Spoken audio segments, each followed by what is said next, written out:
This is shaping up nicely. Time for a change of pace, though. At least at first. The next segment is about Land Rover, and we'll be starting out with the Type 3.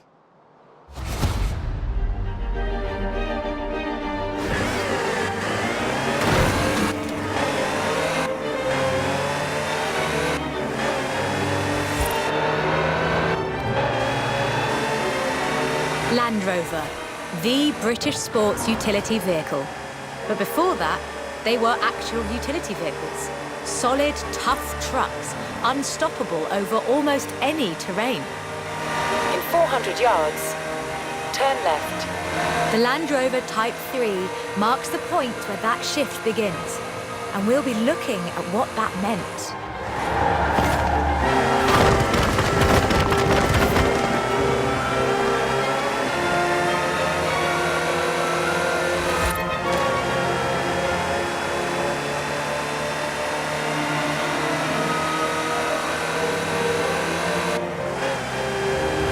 Land Rovers have taken on almost every task imaginable. They've been generators, tractors and ambulances. They've brought peace and carried medicines to disaster zones. They've even been buses. Over 500,000 Series 3s were built, and over 70% of those are still on the road today. They were extensively exported and built under license abroad. Belgium, South Africa, even Australia and New Zealand. With a robust chassis and signature Land Rover engineering, the Type 3 also marked the first time that buyers could choose interior options, like seat box protectors and cubby boxes. That trend continued, and by 1982, Land Rover were offering the county spec Type 3. Leisure drivers could choose from such luxuries as all-cloth seats, soundproofing and tinted glass. The trend was increasingly clear, and the future of the Land Rover was starting to take shape. If you squinted, you could already see the shape of the first sports utility vehicle, the Range Rover. While the stock Type 3 would never be particularly fast uphill, there is almost no hill that it couldn't climb. Or down, for that matter, if you've put a proper winch on it.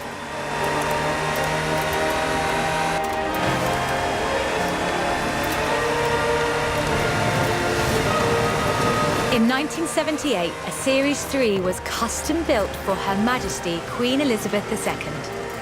It only had 1,892 miles on the clock when it was auctioned into private hands. And it was in perfect condition. It would be.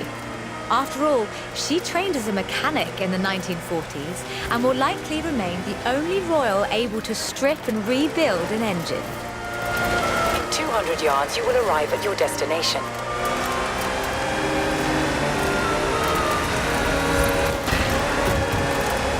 Along with the Range Rover, others would follow. Discovery, Defender, and the Freelander. Each a more sophisticated and enjoyable utility vehicle. But none of them were a replacement for the Type 3. They were a different kind of car.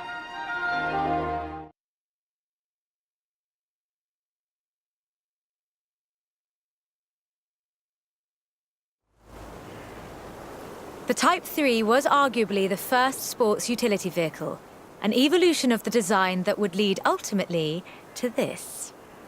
The Bowler Nemesis. An off-road racing vehicle that turned into a production SUV, the Nemesis EXR. It sports a turbocharged 5-litre Land Rover Jaguar engine, crammed into a carbon fibre chassis with integral roll cage. It even has the grille, headlights and rear lights from a Range Rover.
you want to see what the Type 3 would be like if it ever stopped doing important things?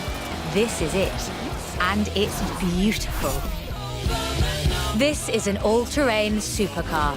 That's the only fair description for this. But that's what you get when you build an SUV with Land Rover DNA.